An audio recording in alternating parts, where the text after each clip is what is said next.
தெனாலி ராமனின் புத்திசாலித்தனம். ஒரு நாள் விஜயநகர அரசர் கிருஷ்ணதேவராயரின் அரண்மனையில் ஒரு பிரச்சனை எழுந்தது. அரசன் மண்டலத்தில் ஒரு தனியார் பணக்காரர் தனது பணத்தை பாதுகாப்பாக தங்க வைக்க வேண்டுமென்று முடிவெடுத்தார்.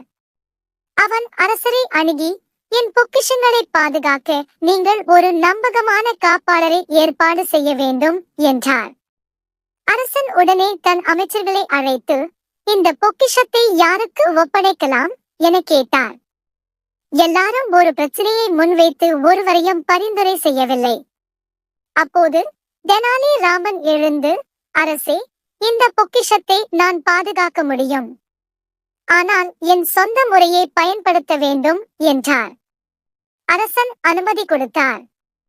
தெனாலி ராமன் அந்த பணக்காரரை அழைத்து, உங்கள் பொக்கிஷத்தை ஒரு பெரிய பீப்பாயில் வைத்து அதில் கொஞ்சம் தேங்காய் எண்ணெய் ஊற்றி நன்றாக மூடி எடுத்து வாருங்கள் என்றார்.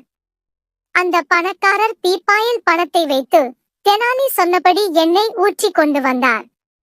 தெனாலி அந்த பீப்பாயை ஒரு பொதுவான இடத்தில் வைத்து, இது என்னுடைய தனிப்பட்ட பொருள், யாரும் திறக்க வேண்டாம் என்று அறிவித்தார். காலம் கழிந்தது. யாரும் அந்த பீப்பாயை திறக்க முயலவில்லை, ஏனெனில் அது சாமானிய எண்ணெய் பீப்பாய் போல் தெரிந்தது. ஒரு மாதம் கழித்து தெனாலி அந்த பீப்பாயை திறந்து பணத்தை பத்திரமாக அந்த பணக்காரரிடம் ஒப்படைத்தார். அனைவரும் தெனாலியின் புத்திசாலித்தனத்தை பாராட்டினர். கதை நயவாம்.